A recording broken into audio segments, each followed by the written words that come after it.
Next year will mark 25 years since basketball first came onto the schedule at the Island Games in Gotland in 1999.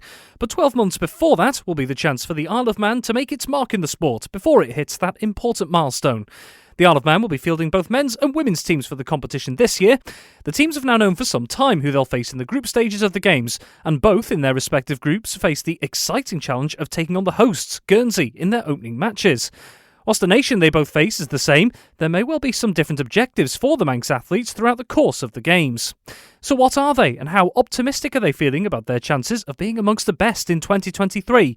To find out, I spoke to men's team member Peter Basugu and women's team captain Becky Dunn. We're all looking forward to it an awful lot. Obviously, it's been quite a long layover from the 2019 Gibraltar Island Games, so we've all been really looking forward to this one. The preparation's been great and all the boys are raring to go. Like you say, it's been quite a few years since the last one. You were almost a development player going into the last one. Now you're very much a core member of the squad. So I suppose between now and then going into Guernsey, what are the big sort of things you've had in your game that's, I suppose, built up to that level? I think for myself it's more just like learning the game more, learning how to work with the team, improving my fitness levels, getting myself a little bit stronger in the gym and everything like that. So I think on that aspect I've progressed quite an awful lot, obviously from Gibraltar, and from now to the Games it's more looking at fitness, integration with the team and just getting there, improving my shooting, and I think as a team we're quite balanced, so we're looking well. Speaking of the team as well as yourself as an individual, what are the big things you think you're going to take to Guernsey? How are you going to trouble other nations there, do you think? Well, I think we're quite a young team, which is good. We're quite athletic, we've got good legs to us, so we're quite happy to run the lanes and use that quite well. Shooting wise, we're pretty decent as well. We've got some really good shooters on the team, and so I think we're going to bring that to other teams and see how they fare with us. Now, there are plenty of different sports out there with athletes who have never experienced an Island Games before. You've already done that. So just what are the best things about the experience of going to the Island Games? I mean, I think it lives up to the name that it's given with the friendly games. Like, I think everyone who's there are great people, be able to have a conversation with anyone, which I think is absolutely amazing. And I think as well, obviously, to do something so great in such a small area and small time period, it's just incredible.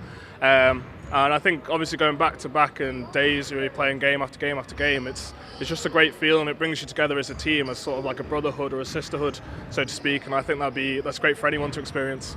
And speaking of the schedule, it is very intense for a lot of the sports. You could be playing game after game, day after day. So how do you prepare for that? How's it different to, say, competing in the local leagues?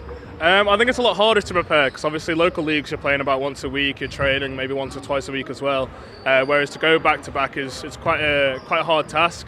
However, I think sort of you can, well, as long as you set your mind to it, you can sort of get through it. And as I said before, that brotherhood that you sort of make with your teammates helps you or propels you to be ready for the next game, be ready for the next day, the next training session, and in essence fight for everything that's there. For you personally and for the team as well, what would you class as success out in Guernsey? That's a great question. I think success-wise would just be to sort of hang with the best of them. I mean, obviously we've looked at our group, we've got quite a tough group in some aspects, and some of the teams that we are playing have won gold before, have won bronze before, so to go out there and just to have a good crack at them. I think personally it'd be great to just get out there and look at one of their couple players and say, listen, I'm going to guard them and do my best with them. And I think as a team we're going to do our best with that as well. And I think that's a great aspect to have. Well, Becky, thanks for taking a few minutes just to chat with us. So the women's basketball team, preparations being taken up or not. As a team, how are you feeling about it? Yeah, it's kind of come round pretty quick considering obviously with COVID we had it delayed. Suddenly it's upon us. Preparations have been going well. We've got kind of a 10-man squad going out for these games, and we've been it was just before Gibraltar we entered into the men's league, senior men's league, because numbers had dwindled a little in terms of a women's league, so we entered into the senior men's league to kind of give ourselves a game and to really push our game on, and it's been really good. They've welcomed us in. We've had some really tough games, but then over actually the last year we've also managed to take a few wins in that, which has meant that we've seen our progress as a team as well. So hopefully going into these games will be kind of where we want to be. Going into the senior men's league as well, that must have taught you so much as a group in terms of as you're building your own skills personally or as a team. That must be a great experience.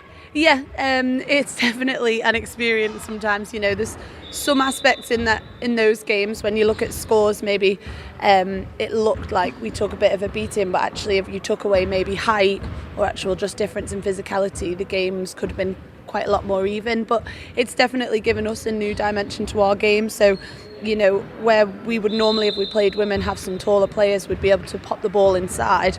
We weren't able to do that, so we were looking at a drive and dish game, a shooting outside game. So definitely, and on defence, I think the biggest thing we learned is to box out, because, you know, when you've got a team of 5 6-foot men coming in against you, you've got to do something to try and stop them getting the ball. So I've been going to the Island Games for basketball since I was 16. So me and Vice Captain Lauren Ellison, we were selected to go under Graham Bassett at the age of 16 to Rhodes. That was an experience in itself. You know, we didn't maybe get much game time going in as kind of new players. It was really to build our own development, but just the whole experience of the Island Games was such a great tournament to be involved in, not only for the level of sport, but just for the feel of the games, meeting people. You know, I've still got friends now that I met in those games. What would you class as success for the women's basketball team at the Island Games? The draw we've got is, you know, a good group. There's some good teams coming in for the women's competition.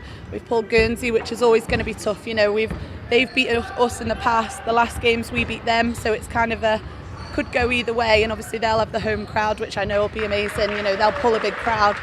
And Faroe Islands we've never seen play before, so this is their first games for women's basketball since I've been involved. So it's exciting to see a new team coming in.